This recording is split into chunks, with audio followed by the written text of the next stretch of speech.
ദിൽഷാദാണ് നാട്ടിലെത്തിയിട്ടുണ്ട്. ട്രീറ്റ്മെൻറ്റുകളും കാര്യങ്ങളൊക്കെ നടന്നുകൊണ്ടിരിക്കുകയാണ്. ഈ ട്രീറ്റ്മെൻ്റ് ഒന്ന് കഴിഞ്ഞ് വന്നിട്ട് ഞാനായിട്ട് എനിക്ക് പറയാനുള്ളൊരു സമയമെങ്കിലും തരണം.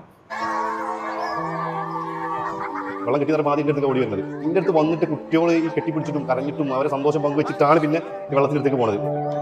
അൽഹംദുലില്ലാ കണ്ടു കിട്ടി. അതിന് അള്ളാഹിനോട് എല്ലാവരോടും എല്ലാ നാട്ടുകാരും എല്ലാവരും അതിന് വേണ്ടിയിട്ട് കഷ്ടപ്പെട്ട് ദുആ ചെയ്ത് അത് കിട്ടിയതിന് എല്ലാവരോടും നന്ദി പറയാം. എൻ്റെ കുട്ടീനെ കണ്ടു കിട്ടിയതിൽ ഞങ്ങൾക്ക് ഏറ്റവും വലിയ സന്തോഷം. അത്രക്ക് മനുഷ്യത്വമുള്ള ആളാണ് ദിൽഷാദെ. നിന്നെ പടച്ചവൻ അങ്ങനെയൊന്നും കൈവിടില്ലടാ. ദിൽഷാദുമായി ബന്ധപ്പെട്ടുകൊണ്ട് പല ആളുകളും ഒരുപാട് വീഡിയോസ് ചെയ്തിട്ടുണ്ട്. ഞാൻ കൃത്യമായ ഒരു ഡാറ്റ കിട്ടാത്തതിന്റെ ഭാഗമായിട്ട് തന്നെയാണ് വീഡിയോ ചെയ്യാതിരുന്നത്. ഊഹാപോഹങ്ങൾ നമുക്ക് എന്തും പറയാന്നുള്ളതാണ്. അദ്ദേഹത്തിന് തിരിച്ചു കിട്ടി. അദ്ദേഹം സ്വന്തം പേജ് വഴി കുറച്ച് കാര്യങ്ങളും പറഞ്ഞു എന്നുള്ളതാണ്. ആഫ്രിക്കയിലുള്ള ഒരു കൂട്ടം സ്കൂൾ വിദ്യാർത്ഥികൾക്കും പാവപ്പെട്ട ഒരുപാട് ആളുകൾക്കും കുടിവെള്ളം കണ്ടെത്തി കൊടുത്ത ആളാ, കിണർ കുഴിച്ചു കൊടുത്ത ആളാ, സാമ്പത്തികമില്ലാത്ത പട്ടിണി പാവങ്ങളെ ചേർത്ത് വെച്ച ആളാണ് ദിൽഷാദ്. ദിൽഷാദിനെ അങ്ങനെ ഇങ്ങനെയൊന്നും പടച്ചോൻ കൈവിടലിടൂ, അത് കൂടെ നിൽക്കുന്നുള്ളതാണ്. ദിൽഷാദ് സ്വന്തം പേജിലൂടെ ഇട്ട വീഡിയോ അതൊന്ന് കാണാം. ദിൽഷാദാണ് നാട്ടിലെത്തിയിട്ടുണ്ട്. ട്രീറ്റ്മെൻറ്റുകളും കാര്യങ്ങളൊക്കെ നടന്നുകൊണ്ടിരിക്കുകയാണ്. കൂടുതൽ സംസാരിക്കാൻ പറ്റാത്തതുകൊണ്ടാണ് വീഡിയോ എടുക്കാനും നമ്മളോട് ഈ കാര്യങ്ങൾ പറയാനൊന്നും പറ്റാത്തത്. ബന്ധുക്കളായാലും സ്നേഹിക്കണോലായാലും പല സുഹൃത്തുക്കളും എല്ലാവരും വന്നിട്ട് പല പല വിഷയങ്ങളാണ് നടക്കുന്നതെന്നാണ് പറയുന്നത്. ഈ ട്രീറ്റ്മെൻ്റ് ഒന്ന് കഴിഞ്ഞ് വന്നിട്ട് ഞാനായിട്ട് എനിക്ക് പറയാനുള്ളൊരു സമയമെങ്കിലും തരണം. അതിൻ്റെ മുന്നേ ഉള്ള ജഡ്ജ്മെൻറ്റുകൾക്ക് തൽക്കാലം ചെവി കൊടുക്കാതിരിക്കുക. സമാധാനത്തിൽ ട്രീറ്റ്മെൻറ്റ് കഴിഞ്ഞ് വന്നിട്ട് നമുക്കിത് വിശദമായിട്ട് സംസാരിക്കാം. ഇപ്പോൾ സംസാരിക്കുന്നതിന് ബുദ്ധിമുട്ടുണ്ട്. മുഖം അടിച്ച് വീണതായിരുന്നു. ഹെൽമെറ്റ് ഉണ്ട്, പക്ഷേ ഹെൽമെറ്റ് വണ്ടി തട്ടിയ സമയത്ത് ഹെൽമെറ്റ് തലേന്ന് തെറിച്ച് പോയിട്ടും ഫേസ് അടിച്ച് വീണതാണ്. അതുകൊണ്ട് ഈ മോണകളിലാണ് പ്രശ്നം. അതുകൊണ്ടാണ് സംസാരിക്കാനുള്ള ബുദ്ധിമുട്ട്. വിശദമായിട്ട് എല്ലാ കാര്യങ്ങളും പറയാം. അതുവരെ സോഷ്യൽ മീഡിയയിൽ ജഡ്ജ്മെൻറ്റുകൾ നടക്കാതിരിക്കട്ടെ. ഇതിൻ്റെ പേരിൽ മാനസികമായിട്ട് ബുദ്ധിമുട്ട് അനുഭവിക്കുന്ന ഒരുപാട് ആളുകളുണ്ട്, സ്നേഹിക്കുന്നവരും കുടുംബക്കാരും ബന്ധുക്കളും സുഹൃത്തുക്കളൊക്കെ. അതുകൊണ്ട് പറയാണ്, ദയവേദിട്ട് ഈ ട്രീറ്റ്മെൻറ്റ് കഴിഞ്ഞ ഉടനെ ഇതിനെക്കുറിച്ച് വിശദമായിട്ട് ഞാൻ തന്നെ നിങ്ങളോട് വീഡിയോ എന്ന് പറയുന്നതായിരിക്കും. എന്നെ സ്നേഹിച്ച, ഇഷ്ടപ്പെട്ട, ഇതിനു വേണ്ടി സഹകരിച്ച് പ്രവർത്തിച്ച ഒരുപാട് ആളുകളുണ്ട്. എല്ലാവർക്കും ഹൃദയത്തിൽ നന്ദി.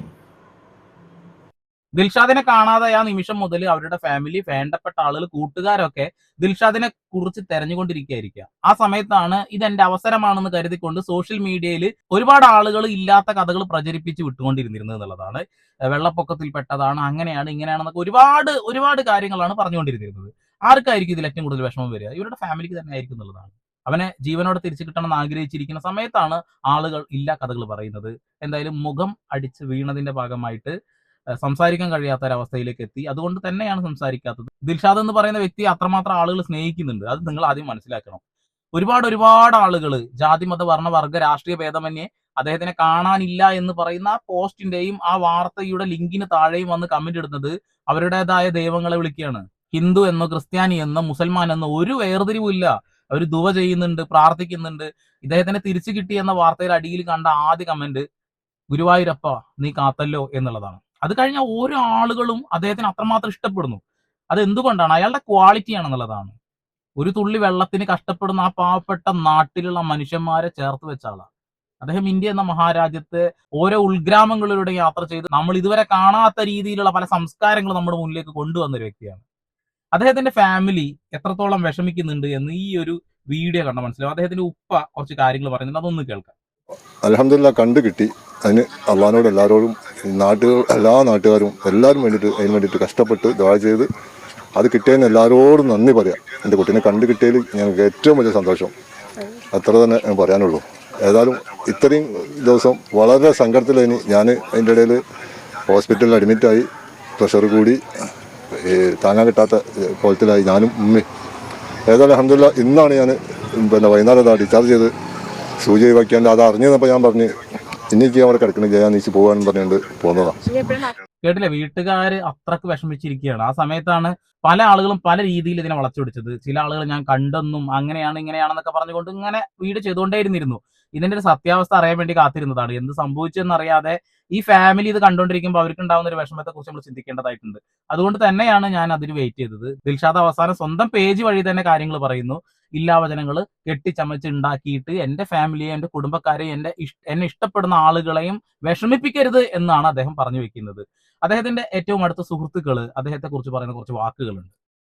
അവനെ കണ്ടെത്തിയിട്ടുണ്ട്. നാട്ടിൽ നിന്ന് കുറച്ച് ആൾക്കാർ ഓൻ്റെ അടുത്തുണ്ട്. ഇപ്പോൾ വേറെ വിഷയങ്ങളെന്നുണ്ടെങ്കിൽ നാളെ ഡോക്ടറെ കണ്ടിട്ട് CT സ്കാൻ കഴിഞ്ഞ ഉടനെ ട്രാവൽ ചെയ്യാൻ നമുക്ക് ബുദ്ധിമുട്ടില്ലെങ്കിൽ നാളെ തന്നെ ഓൻ അവിടെ നിന്ന് പോരുന്നതാണ് ലാസ്റ്റ് കിട്ടിയ റിപ്പോർട്ട്. ആരോഗ്യനില ഇപ്പം എങ്ങനെയുണ്ടെന്ന് വലിയ പരിക്കും കാര്യങ്ങളൊന്നും ഇല്ല എന്ന് തന്നെയാണ് പറഞ്ഞത്. വലിയ ബുദ്ധിമുട്ടൊന്നും ഇല്ല, അങ്ങനെ തന്നെയാണ്. ഇപ്പോൾ പുതിയ അപ്ഡേറ്റ് ഒന്നും കിട്ടിയില്ല, അത്ര നമുക്ക് അറിയുള്ളൂ. അപ്പോൾ നമ്മളുടെ ഇന്ത്യക്കകത്തുള്ള പല സ്റ്റേറ്റുകളിലും ഒറ്റയ്ക്ക് അവർ പോകാൻ ഒറ്റയ്ക്ക്, നമുക്കൊക്കെ ഒരു പല സ്ഥലങ്ങളിലും അറിയാത്ത സ്ഥലങ്ങളൊക്കെ പോകുമ്പോൾ ഒരു ഭയം ഉണ്ടാവില്ലോ ഒറ്റയ്ക്ക് പോകാൻ. അവനക്ക് അത് നല്ല ധൈര്യത്തോടു കൂടിയാണ് പോകല്. നല്ല അടിപൊളി. നാട്ടിലൊക്കെ ഇപ്പം അവൻ ആഫ്രിക്കയിൽ പോയി ഒരുപാട് കിണറുകൾ കുഴിച്ചു കൊടുത്തിട്ടുണ്ടായിരുന്നു അവിടുത്തെ സ്കൂളുകൾ വിദ്യാർത്ഥികൾക്ക് വേണ്ടി. അപ്പോൾ ചാരിറ്റി മേഖലയിലൊക്കെ നല്ല അടിപൊളിയായിട്ട് മുന്നോട്ട് പോകുന്ന ഒരാൾ. എന്റെ ഓർമ്മ ശരിയാണെങ്കിൽ ആഫ്രിക്കൻ രാജ്യം ആദ്യമായിട്ട് ഈ ഒരു രീതിയിൽ അവരുടെ ട്രൈബൽ ഏരിയസിലൊക്കെ അകത്തേക്കൊക്കെ ഏറ്റവും ഡേഞ്ചർ ആയ ട്രൈബൽ ഏരിയസൊക്കെ ആദ്യമായിട്ട് കടന്നുപോയത് യാത്ര എന്ന ആ ഒരു ചാനൽ വഴി അദ്ദേഹമാണെന്നാണ് ഞാൻ കരുതുന്നത്. ഇനി വേറെ വല്ല ആളുകളുണ്ടോ എന്ന് എനിക്കറിയില്ല. അദ്ദേഹത്തിന്റെ വീഡിയോസ് ഞാൻ കൃത്യമായി നിരന്തരം കണ്ടുകൊണ്ടിരുന്നതാണ്. നമുക്ക് അത്രയും കൗതുകം തോന്നുന്ന പല കാര്യങ്ങളും അദ്ദേഹത്തിന്റെ വീഡിയോയിലൂടെ കണ്ടുവന്നിട്ടുണ്ടായിരുന്നു എന്നുള്ളതാണ്. അവിടെയുള്ള ആളുകളെ ചേർത്ത് വെക്കുമ്പോൾ ചില ആളുകൾ പറയുന്നത് ഇന്ത്യയിലുള്ള പട്ടിണി പാവങ്ങളെ കാണുന്നില്ലടാ എന്നുള്ളത്.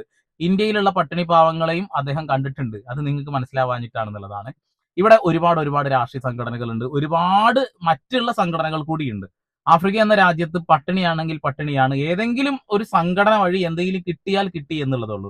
നമ്മുടെ നാട്ടിൽ നിന്ന് പോകുന്ന പല വ്ളോഗേഴ്സും അവർക്കൊക്കെ ഓരോ ഭക്ഷണം ഉണ്ടാക്കി കൊടുക്കുന്ന സമയത്തൊക്കെ അവർ അത്ഭുതത്തിന്റെ കണ്ണിലൂടെ തന്നെയാണ് നമ്മളെയൊക്കെ നോക്കി കണ്ടിരുന്നത്. അതായത് നമ്മുടെ രാജ്യത്തേക്കാൾ എത്രയോ പട്ടിണി പാവങ്ങളായ ആളുകളാണ് ആ രാജ്യത്തുള്ളത്.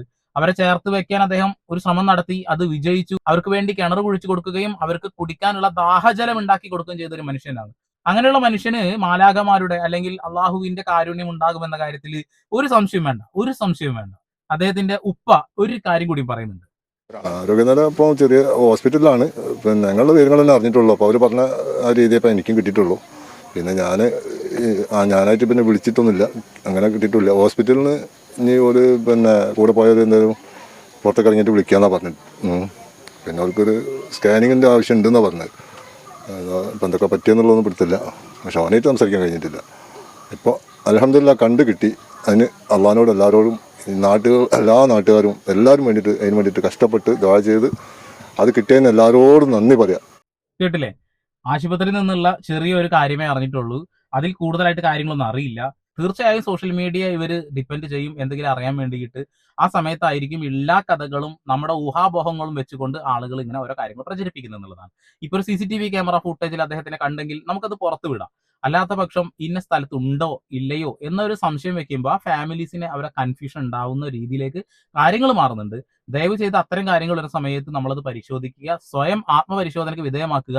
നമ്മുടെ മക്കളോ നമ്മുടെ പെങ്ങളോ നമ്മുടെ ആരെങ്കിലും ഇങ്ങനെ കാണാതായി പോയി കഴിഞ്ഞാൽ നമ്മൾ ഏത് രീതിയിലായിരിക്കും അവരെ തിരയുക? ഇങ്ങനെയുള്ള വീഡിയോസ് ഒക്കെ നമ്മൾ പരതും, അതിൽ കൂടുതൽ വിഷമങ്ങൾ ഉണ്ടാവും എന്നുള്ളതാണ്. മുഹമ്മദ് ഹമീൻ എന്ന യൂട്യൂബറെ കാണാതായ സമയത്തും ഇത്തരം രീതിയിൽ തന്നെയായിരുന്നു ആളുകൾ ഓരോന്ന് പടച്ചു വിട്ടിരുന്നത്. അദ്ദേഹത്തിന്റെ ഫാമിലിക്കും അത് വലിയ രീതിയിൽ വിഷമം ഉണ്ടായിട്ടുണ്ടായിരുന്നു. അദ്ദേഹം ആ ഒരു സമയത്ത് നമ്മളെയൊക്കെ കോണ്ടാക്റ്റും ചെയ്തിട്ടുണ്ടായിരുന്നു എന്നുള്ളതാണ്. ഏതൊരു സ്ത്രീ, ഒരു ഷാലോം എന്നൊക്കെ പറഞ്ഞൊരു സ്ത്രീ വളരെ മോശപ്പെട്ട രീതിയിൽ അവരെ ചിത്രീകരിച്ച സമയത്ത്, പലസ്തീനിലൊക്കെ പോയ സമയത്ത് ഉണ്ടായ കാര്യങ്ങളാണ്. അവർ വൃത്തികേടുകളൊക്കെ നിരന്തരം അവരെ വിളിച്ചുകൊണ്ടിരുന്നിരുന്നു, അങ്ങനെയാക്കും ഇങ്ങനെയാക്കും എന്നുള്ളതൊക്കെ. അതൊക്കെ കൃത്യമായിട്ട് തന്നെ നമ്മൾ റിയാക്ട് ചെയ്താണ്.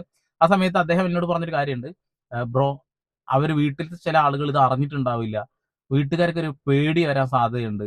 ആ സമയത്താണ് ഞാനിത് മനസ്സിലാക്കുന്നത്. അതിനുശേഷം ഞാൻ ആ ഒരു കണ്ടന്റ് അവിടെ ബ്ലോക്ക് ചെയ്തു. അദ്ദേഹം പറഞ്ഞത് ഇത്രയേ ഉള്ളൂ, എന്നെ ആരെങ്കിലും കൊല്ലുമെന്ന് പറഞ്ഞാൽ അത് വീട്ടുകാർ അറിയുമ്പോൾ ഉണ്ടാവുന്ന വിഷമം ഒന്ന് ആലോചിച്ച് നോക്കി.